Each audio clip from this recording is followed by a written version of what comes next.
Hello students, এই Moumita ma'am. আশা করি তোমরা সকলে খুব ভালো আছো। Welcome back to our channel. আজকে আমি তোমাদের ফোর্থ সেমিস্টার মেজর পলিটিক্যাল সায়েন্সের পেপার 6 থেকে তোমাদের ইউনিট 2 এর সেকেন্ড যে টপিকটা আছে, তোমাদের মানে ইউনিট 2 তোমাদের যে টপিকটা রয়েছে সেটা হচ্ছে কৌটিল্যস থিওরি অফ স্টেট, মানে কৌটিল্য যে আছে তার রাষ্ট্রতত্ত্ব। ঠিক আছে, তোমরা জানোই যে কৌটিল্যর লেখা বিখ্যাত গ্রন্থ যার নাম হচ্ছে অর্থশাস্ত্র। সেই অর্থশাস্ত্রে কিন্তু কৌটিল্য বা চাণক্য নামেও আমরা জানি, তিনি কিন্তু রাষ্ট্র পরিচালনার কিছু নীতি সম্পর্কে উল্লেখ করে গেছেন। তো আজকে তার উপরে আমি ক্লাসটা নেব। তো ক্লাসটা শুরু করার আগে বলে রাখি, যারা আমাদের কাছে অনলাইনে পড়তে চাইছো তারা কিন্তু আমাদের অফিসিয়াল নাম্বারে যোগাযোগ করে নিতে পারো। আমাদের অনলাইন ক্লাস কালকে থেকে অলরেডি শুরু হয়ে গেছে। নেক্সট ক্লাস তোমাদের আছে হচ্ছে সোমবার দিন। তো যারা ভাবছো যে আমরা ক্লাসগুলো জয়েন করব, তারা কিন্তু দেরি না করে ঝটপট আমাদের হেল্পলাইন নাম্বারে যোগাযোগ করে নিও। দেখো এখানে লেখা আছে দুটো নাম্বার, এগুলো হচ্ছে আমাদের সেন্টারের হেল্পলাইন নাম্বার। একটা হচ্ছে 6295916282, আর একটা হচ্ছে 7076398606। তোমরা যে কোনো একটি নাম্বারে আমাদের সঙ্গে যোগাযোগ করে নিতে পারো। ঠিক আছে, চলো দেরি না করে শুরু করে দিই আজকের ক্লাসটা। দেখো, অর্থশাস্ত্র আমরা জানি যে কৌটিল্য বা চাণক্যের লেখা।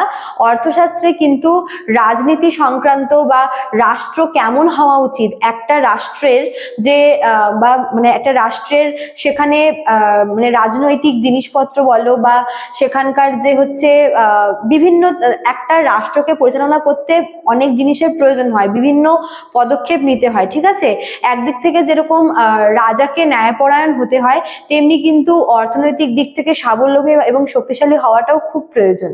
তো আজকের ক্লাসে আমরা পড়বো যে কৌটিল্যর মতে একটি আদর্শ রাষ্ট্র কি, মানে একটা আদর্শ রাষ্ট্রের যে বৈশিষ্ট্য বা একটা আদর্শ রাষ্ট্রের যে আসল চিত্র, সেটা আমরা দেখব। ঠিক আছে, দেখো তো আমি তোমাদের এই পুরো আর কি বিষয়টাকে তিনটা ভাগে ভাগ করেছি যাতে তোমাদের পড়তে সুবিধা হয়। দেখো, প্রথমে আছে হচ্ছে উদ্দেশ্য, ঠিক আছে, অবজেক্টিভ।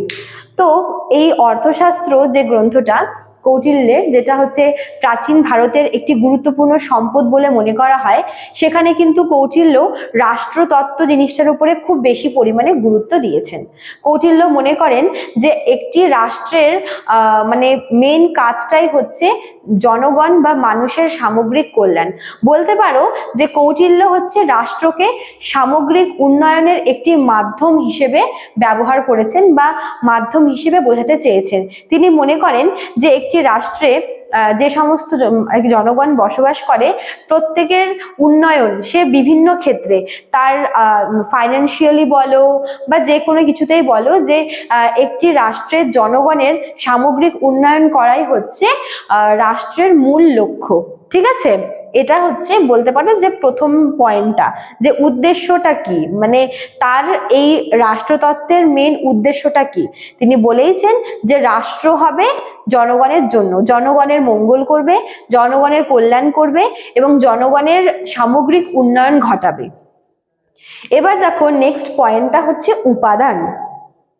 কৌটিল্য মনে করে যে একটি রাষ্ট্রকে একটি আদর্শ রাষ্ট্র হিসেবে গড়ে তোলার জন্য কতগুলি ভিত্তি বা কতগুলি আর কি স্টেপের প্রয়োজন হয়।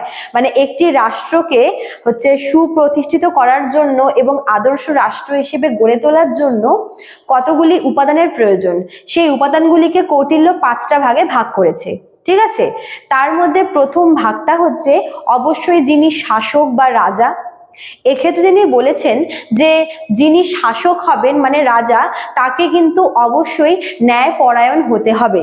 ঠিক আছে, এরকম আমরা দেখি যে বিভিন্ন রাষ্ট্রের রাজারা হয়তো শক্তিশালী আছে, অর্থনৈতিক দিক থেকে প্রভাবশালী, কিন্তু তাদের মধ্যে ন্যায়পরায়ণতা নেই এবং প্রজাবাৎসল্য থাকাটা কিন্তু খুব প্রয়োজন। কেননা যেহেতু রাষ্ট্র হচ্ছে প্রজার জন্য, সেখানে প্রজাকে খুশি রাখা, তাদের মঙ্গল করা রাজার পবিত্র কর্তব্য বলে মনে করা হয়। তো রাজা বা শাসক হচ্ছে রাষ্ট্রের প্রথম উপাদান। দ্বিতীয় উপাদান হচ্ছে প্রজা, যাদের জন্য রাষ্ট্র। ঠিক আছে, রাজা কাজ করবে, রাজা বলতে পারো যে প্রজাদের জন্যই হচ্ছে রাজা রয়েছে। ঠিক আছে, তাদের সুখ দুঃখ, তাদের ভালো লাগা, তাদের ইচ্ছা অনিচ্ছা, এই সমস্ত কিছুর দাম দেওয়া হচ্ছে রাজার কর্তব্য। কাজে প্রজা হচ্ছে সেকেন্ড ইম্পর্টেন্ট এলিমেন্ট। ঠিক আছে, তারপরে দেখো তিন নাম্বার যে উপাদান সেটা হচ্ছে তোমার প্রোটেকশন বা যেটা হচ্ছে প্রতিরক্ষা বলে, ঠিক আছে। একটি রাষ্ট্রকে বহির্দেশ থেকে বা বহির্রাজ্য থেকে পুরোপুরিভাবে সুরক্ষিত করার জন্য কিন্তু হচ্ছে সেটাকে ভালোভাবে ঘিরে রাখা বা ভালোভাবে সেটাকে প্রোটেকশনের খুব বেশি পরিমাণে প্রয়োজন পড়ে, ঠিক আছে। তো এখানে তিন নাম্বার পয়েন্টটা বা তিন নাম্বার উপাদানটা আমরা বলতে পারবো হচ্ছে দুর্গ, ঠিক আছে। চারিদিকে দুর্গ দিয়ে ঘেরা থাকবে এরকম রাষ্ট্র হওয়াটা প্রয়োজন, যাতে বহিঃশত্রুর আক্রমণ থেকে রক্ষা পাওয়া যায়। আচ্ছা, চার নাম্বার যে উপাদান সেটা হচ্ছে অর্থ, ঠিক আছে। মানে একজন রাজাকে সবসময় তাকে শক্তিশালী অবশ্যই হতে হবে, কিন্তু সেই সাথে অর্থনৈতিকভাবেও কিন্তু একটি রাজ্যকে শক্তিশালী হওয়াটা খুব বেশি প্রয়োজন। এবং অর্থনৈতিকভাবে শক্তিশালী হওয়ার জন্য রাজার যে রাজকোষ আছে, কোষাগার, তাতে যেন সর্বদা সেই কোষাগার পরিপূর্ণ থাকে, সেদিকেও কিন্তু সেদিকে খেয়াল রাখাটাও কিন্তু খুব বেশি পরিমাণে দরকার। রাজার রাজকোষ যেন কখনোই শূন্য না থাকে, কেননা একটা রাষ্ট্রকে আমরা শক্তিশালী তখনই বলবো যখন সে সেনাবাহিনীর দিক থেকে শক্তিশালী, পলিটিক্যাল দিক থেকে পাওয়ারফুল, এবং সেই সঙ্গে অবশ্যই কিন্তু ইকোনমিক্যাল দিকটাও কিন্তু দেখাটা খুব বেশি প্রয়োজন, ঠিক আছে। তাই চার নাম্বার পয়েন্টটা হচ্ছে অর্থনীতি। আর পাঁচ নাম্বার হচ্ছে সামরিক বাহিনী বা মিলিটারি। একটি রাষ্ট্রকে বহিঃশত্রুর আক্রমণ থেকে রক্ষা করার জন্য কখনো কখনো দুর্গ বা প্রাচীরও কিন্তু ভেঙে শত্রুরা ভেতরে প্রবেশ করে। তো এরকম অবস্থায় একমাত্র সামরিক বাহিনী কিন্তু পারে এই বহিঃশত্রুর আক্রমণটাকে আটকানোর জন্য। কাজেই রাজার উচিত বা একটি রাষ্ট্রের অবশ্যই একটি শক্তিশালী, একটি বৃহৎ এবং সেই সাথে বিশ্বস্ত একটা সেনাবাহিনী থাকাটা খুব প্রয়োজন। যেই সেনাবাহিনী যে কোনো বিপদে রাজার জন্য, প্রজাদের জন্য সবসময় এগিয়ে যাবে, এবং সেই সাথে শক্তিশালী হওয়া প্রয়োজন এবং নিঃস্বার্থভাবে যেন সেবা করতে পারে। তো এই পাঁচটা উপাদান হচ্ছে একটি আদর্শ রাষ্ট্রের ভিত্তি। কি কি বললাম? প্রথমটা হচ্ছে রাজা, দ্বিতীয় হচ্ছে প্রজা, তৃতীয় হচ্ছে প্রতিরক্ষা, চার নাম্বার হচ্ছে অর্থনীতি, আর পাঁচ নাম্বার হচ্ছে সামরিক বাহিনী, ঠিক আছে। এবার চলে আসি তিন নম্বর পয়েন্টে, লক্ষ্য এবং কার্যাবলী, ঠিক আছে। লক্ষ্যটা আমি আগেই বলেছিলাম যে আদর্শ রাষ্ট্রের লক্ষ্যই হচ্ছে জনগণের সামরিক কল্যাণ করা। এবার আমরা চলে আসি এর কার্যাবলী, একটি আদর্শ রাষ্ট্রে কিভাবে কার্যাবলী সম্পাদিত হচ্ছে। দেখো, প্রথমেই বলে রাখি যে যেগুলো আমি একটু আগে বললাম, যে একজন রাজাকে বা একটি রাষ্ট্রকে যদি আদর্শ রাষ্ট্র হিসেবে গড়ে তোলা যায়, যদি আর পাঁচটা দেশের সামনে যদি নিজের রাষ্ট্রকে সেরা হিসেবে দেখানো যায়, তার জন্য কতগুলো কিন্তু কাজ বা কার্যাবলী অবশ্যই রয়েছে। প্রথমটা হচ্ছে, যেটা আমি একটু আগে বললাম, যে অর্থনৈতিক দিক থেকে স্বাবলম্বী হওয়াটা খুব বেশি প্রয়োজন। যেই রাষ্ট্রের যত বেশি ধনসম্পদ, সেই রাষ্ট্র কিন্তু তত বেশি বাইরের দেশে নাম কামাতে পারে। তাই ইকোনমিক্যাল দিক থেকে স্বাবলম্বী হওয়া এবং স্ট্রং হওয়াটা খুব বেশি ইম্পর্টেন্ট, ঠিক আছে। তো একটি রাষ্ট্রের এই অর্থনৈতিক ভিত্তি, সেটাকে স্ট্রং করার জন্য প্রথমে যেটা প্রয়োজন সেটা হচ্ছে কৃষিকাজ বা চাষবাসের ওপর বেশি করে গুরুত্ব প্রদান। একটি দেশের বা একটি রাষ্ট্রের ইকোনমিক্যাল ডেভেলপমেন্ট তখনই হয় যখন সেই দেশের যে এগ্রিকালচার, সেটা ভীষণ পরিমাণে স্ট্রং থাকে। তো রাজার উচিত যে এই কৃষিকাজের দিকটায় খুব বেশি করে গুরুত্ব প্রদান করা। 2 নাম্বার হচ্ছে ব্যবসা বাণিজ্য, ট্রেডিং, ঠিক আছে। এই ব্যবসা বাণিজ্য হচ্ছে কিন্তু রাজার ইকোনমিক্যাল ডেভেলপমেন্টে হেল্প করে, এটি রাষ্ট্রের ইকোনমিক্যাল ডেভেলপমেন্টে হেল্প করে, ঠিক আছে। এই সমস্ত কিছু জিনিস কি করে, রাজার রাজকোষ কখনো খালি হতে দেয় না। তো এই জন্য কি হয়, ওই রাষ্ট্র ইকোনমিক্যাল দিক থেকে ভীষণ পাওয়ারফুল হয়।